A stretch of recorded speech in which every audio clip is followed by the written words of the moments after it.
إن هذا القرآن يهدي للتي هي أقوم ويبشر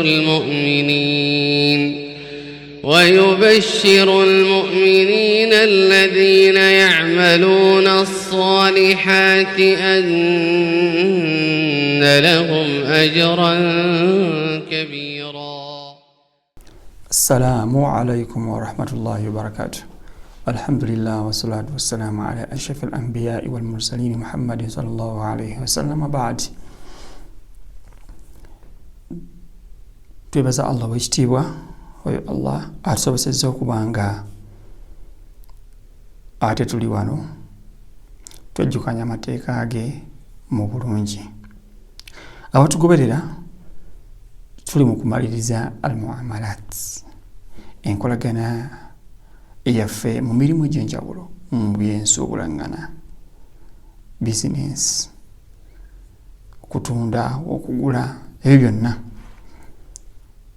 n'ebimu ebigwa mu mbeera y'ebyokufuna ssente n'okufiirwa, ebyo byonna tubadde tubikoonako nnyo. Kati katusombyeyo nga tukomekkereza ne akhlaq akkada alayha al-islam fi ta'amulat al-maliya.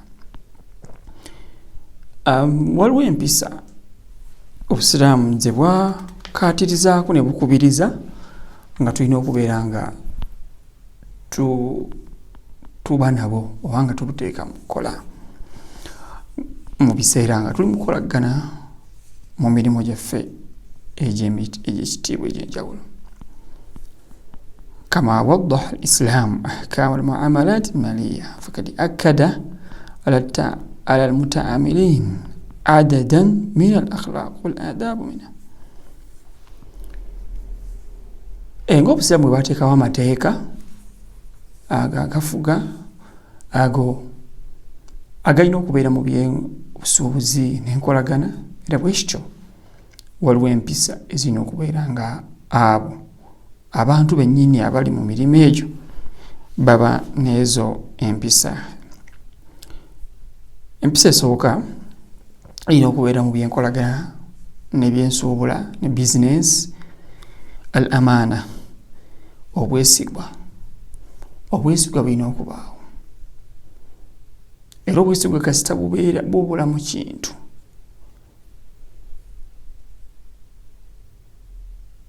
obulabe buyinza okujja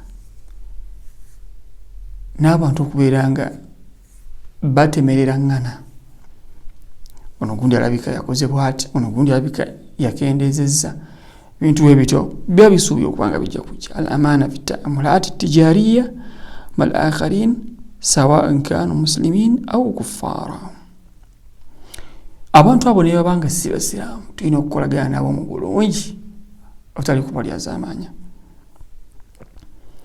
Allah atugamba mu Qur'an ekitiibwa, inna Allaha ya'murukum an tu'addu al-amanati ila ahli. Allah atulagira okutuukiriza endagaano eri bannaffe, eri bannannyini kukolagana nabo ndagaano ezo tetuzimenya. Naye yennyini amenya endagaano n'obwesigwa ajja kuba yeetadde mu katyabaga k'ebibonerezo bya Allah ekitiibwa. Adda Rasulullah sallallahu alayhi wa sallam dhiya al-amana wa khiyanatiha min alamat an-nifaq حيث قال آية المنافق ثلاثة إذا حدث كذب وإذا وعد أخلف وإذا أؤتمن خان.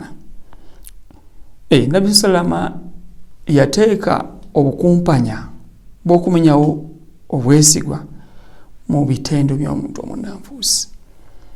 Bino agamba idha utumina khana, mu bimu ku bitendo ebibi n'ebikolwa by'omunnanfuusi ebibi bw'aba aweerebbwa obwesigwa abukumpanya.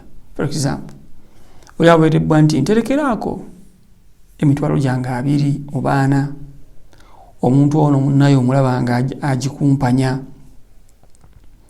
agikendeeza, n'akola ebitasaanye, kale ekyo kikyamu, kiba tekikkirizibwa.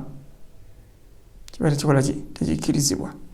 Twamutereeza emitwalo 2 oluvannyuma lw'emyaka mwaka gumu oba emyezi 4 oba ennaku 2 oba wiiki, zikusinzira okukkaanya okubaddewo gwa ateresebwa ekintu ekyo emaali eyo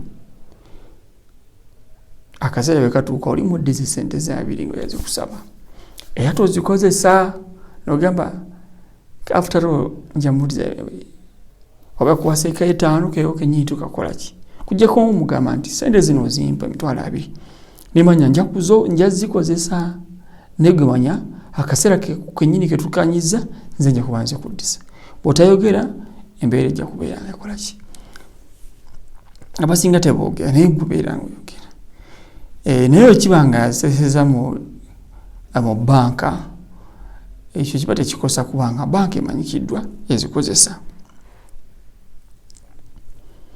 Al-amana min ahammi sifati al-mu'minin kama qala ta'ala obwesigwa bwe ku bitendo by'abakkiriza Allah ngo yagamba qad aflaha al-mu'minun ila qawli walladhina hum li amanatihim wa ahdihim ra'un. Ababakkiriza nga obwesigwa bwabwe babawadde babulondoola babukuuma tebabukumpanya Allah nali mu kusuuta abakkiriza ng'ayogera ku bimu ku mirimu gyabwe emirungi gye bakola mu nsi muno.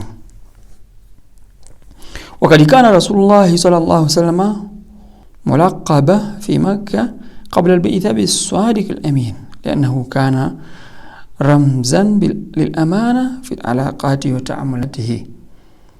Rasulullah yali yakazibwako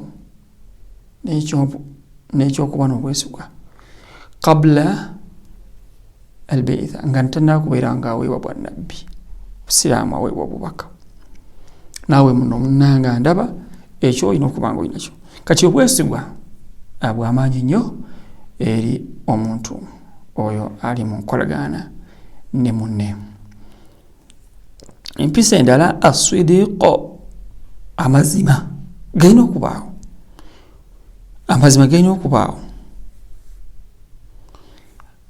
era nebisala gamba nti abantu kasita abagulaŋŋana kasita boogera amazima mu biki kye batunda Allah bateramu emikisa naye ate kasita bateekamu obulimba muhiqat Allah ajjamu baraka fi bay'ihima Allah ajjamu baraka mu byobusuubuzi bwabwe. Empisa ezokusatu al-itqan wal-ihsan wa ihsan al-amal omulimu ogulongoosa bulungi nga bwe kisaanye. fayajibu ala swani aw amil muslim an yaj'ala al-itqan wa itmam al-amal ala ahsan wajh mabda wa maziyati allati la yatanazal anha. Omuntu akolagana n'omuntu oyo akolagana n'omuntu okulaba nti atuukiriza ekyo nga bakiragaana nga talina nakimu kyakendezezza. فالله سبحانه وتعالى كتب الإحسان على كل شيء وأمر به في كل مناحي الحياة حتى في الأمور التي قد يظهر لأول وهلة. الله يتيك okubiranga twaisa bulungi kuga tulongoosa tumalayo Allah tukana okulaba nti nebisala tukana ogamba nti wembanga musse ekisolo muli mu kukisala mukisale bulungi nemala gasalasala temwefiiriddeeyo. fa idha dabahtum fa ahsinu dhabaha idha qataltum fa ahsinu alqitla. Bwembanga musala ekisolo musobola nti mukitta mu mbeera ennungi ate mukirumya era mukiwe abakugu abo bamanyikiddwa kubeera nga bakola ekintu ekyo. Ebyo nno bye tusobodde okubeera nga wano mu kaseera kano tumaliriza tugambe nti empisa zirina okukolebwa. Esooka al-amaana obwesigwa, eyokubiri as-sidiki amazima, eyokusatu al-itqan okubanga tumaliriza n'okuyisa obulungi n'okumanyiza obulungi omulimo nga gukolebwa ogwo gwonna obwakolebwa wakati w'abantu. Wasallallahu ala sayyidina Muhammad wa ala alihi wa sahbihi ajma'in. Assalamu alaikum wa rahmatullahi wa barakatuh.